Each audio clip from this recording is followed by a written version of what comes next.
Big boss season 10 ಸಿಕ್ಕಾಪಟ್ಟೆ hit ಆಗಿ ಇತ್ತೀಚೆಗೆ ಮುಗೀತು. ಸೊ ಮುಗಿದು ಒಂದು 2 ತಿಂಗಳಾಗಿರ್ಬೋದು. ಆದರೆ ಹೊರಗಡೆ ಗೆದ್ದು ಬಂದಂತಹ ಕಾರ್ತಿಕ್ಗೆ ಸಿಕ್ಕಂತಹ ರೆಸ್ಪಾನ್ಸ್ ಮಾತ್ರ ಅನ್ಬಿಲೀವಬಲ್ ಅನ್ಬೋದು. ಅವರ ಜೊತೆಗೆ ಟಾಪ್ 5 ಕಂಟೆಸ್ಟೆಂಟ್ ಯಾರಾಗಿದ್ರು ಅವರಿಗೂ ಕೂಡ ಸಿಕ್ಕಾಪಟ್ಟೆ ಒಳ್ಳೆಯ ರೆಸ್ಪಾನ್ಸ್ ಕೂಡ ಹೊರಗಡೆ ಸಿಕ್ತು.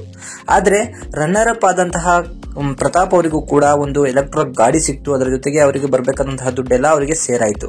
ಆದರೆ ವಿನ್ನರ್ ಆದಂತಹ ಕಾರ್ತಿಕ್ ಮಹೇಶ್ ಅವರಿಗೆ ಬರಬೇಕಾದಂತಹ ದುಡ್ಡು, ಕಾರು ಇನ್ನೂ ಕೂಡ ಬಂದಿಲ್ಲ. ಹೌದು, ಇತ್ತೀಚೆಗೆ ಒಂದು ಸಂದರ್ಶನದಲ್ಲಿ ಕಾರ್ತಿಕ್ ಮಹೇಶ್ ಅವರು ಬೇಸರದಿಂದ ಹೇಳ್ತಾರೆ, ಸೊ ನನಗೆ ಬಿಗ್ ಬಾಸ್ ಮನೆಯಿಂದ ಬರಬೇಕಾದಂತಹ 50 ಲಕ್ಷ ರೂಪಾಯಿ ಇನ್ನೂ ಕೂಡ ಬಂದಿಲ್ಲ.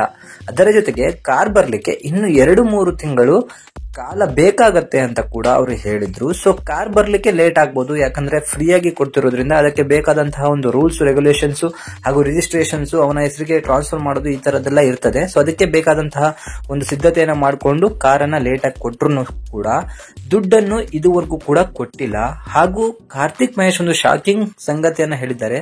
ಸೊ ಬಿಗ್ ಬಾಸ್ ಹೇಳಿರೋ 50 ಲಕ್ಷ ರೂಪಾಯಿಯಲ್ಲಿ ನನಗೆ ಪೂರ 50 ಲಕ್ಷನೂ ಕೂಡ ಕೈಗೆ ಸಿಗೋದಿಲ್ಲ. ಇದರಲ್ಲಿ ಟ್ಯಾಕ್ಸ್ ಡಿಡಕ್ಟ್ ಆಗ್ಬಿಟ್ಟು ನನಗೆ ಕೇವಲ 35 ಲಕ್ಷ ರೂಪಾಯಿ ಮಾತ್ರ ನನ್ನ ಕೈಗೆ ಸಿಗುತ್ತೆ. ಈ 35 ಲಕ್ಷ ರೂಪಾಯಿ ಇಟ್ಕೊಂಡು ನಾನು ಯಾವುದೇ ರೀತಿಯಾದಂತಹ ಮನೆಯನ್ನ ಕಟ್ಟಲಿಕ್ಕೆ ಸಾಧ್ಯ ಇಲ್ಲ ಬೆಂಗಳೂರಿನಲ್ಲಿ.